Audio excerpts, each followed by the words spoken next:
Thanks for being up with us. I'm Katira Winfrey here with meteorologist Chris Ramirez.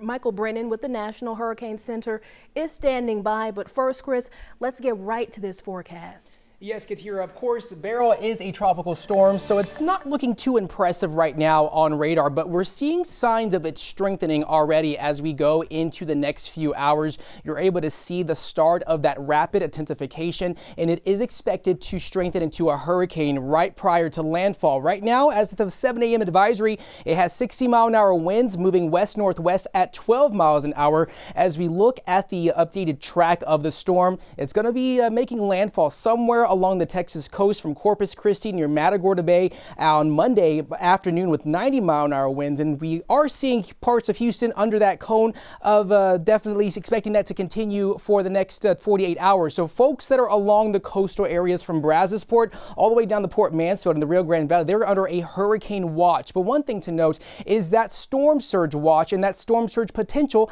that is very well likely. So we could see up to 2 to 5 feet of water inundation possible along our coastal areas as we head into that landfall, which is going to take place at some point on Monday. So the coast, increasing wind, rain, and surf and seas. We are expecting that heavy rain, and of course a tornado threat is now involved with the storms that are going to be moving through those outer bands as we head into those afternoon hours. So the timing, Sunday night through Tuesday evening. A very clear and sunny day right now across the Houston area in the upper 80s, 85 in Sugar Land. We are expecting some showers later on this afternoon. This is not related to Beryl, but this is related to sea breeze showers that are going to give us some downpours as we head closer towards 2 p.m.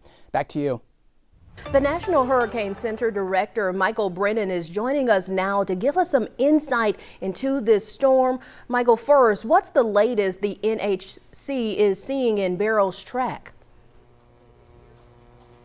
Well, the track has not changed a whole lot since last night. We're still expecting a west-northwestward motion during the day today, and then more of a northward turn that's going to bring the center of Beryl, very close to the coast of lower and middle Texas coast as we go through the day on Monday. So we're still expecting Beryl to re-intensify and reach hurricane strength by the time it gets to the coast, and we could see some pretty quick strengthening here as the environment gets really favorable. So we're looking at, again, multiple life-threatening hazards. The potential for life-threatening storm surge inundation, hurricane force winds, and very heavy rainfall along portions of the Texas Gulf Coast. That heavy rainfall threat is going to extend well inland as well. And with all of that, what do you want the people of Southeast Texas to know today?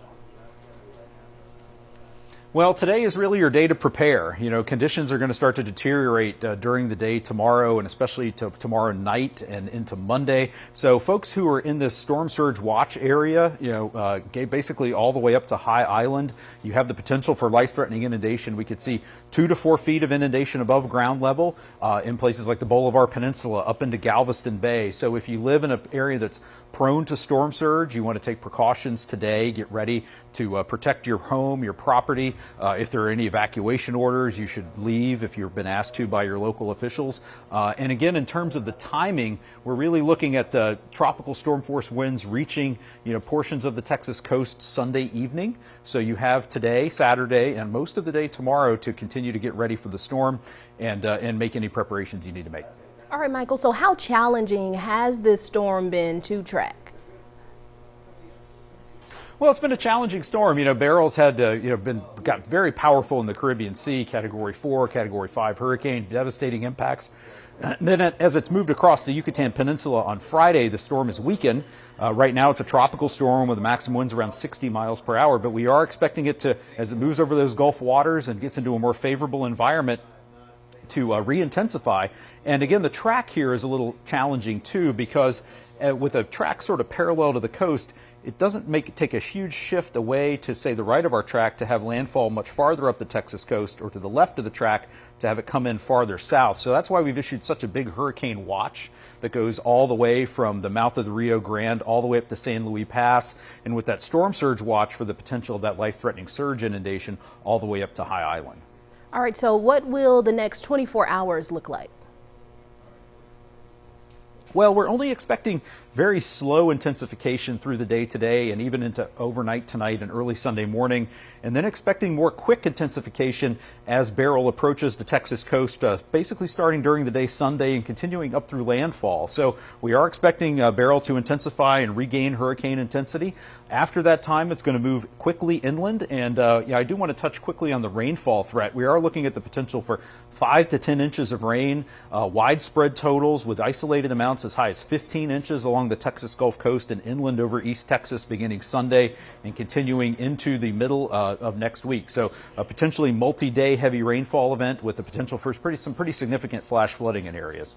All right, Michael Brennan with the National Hurricane Center. Thank you so much for joining us this morning. Thank you.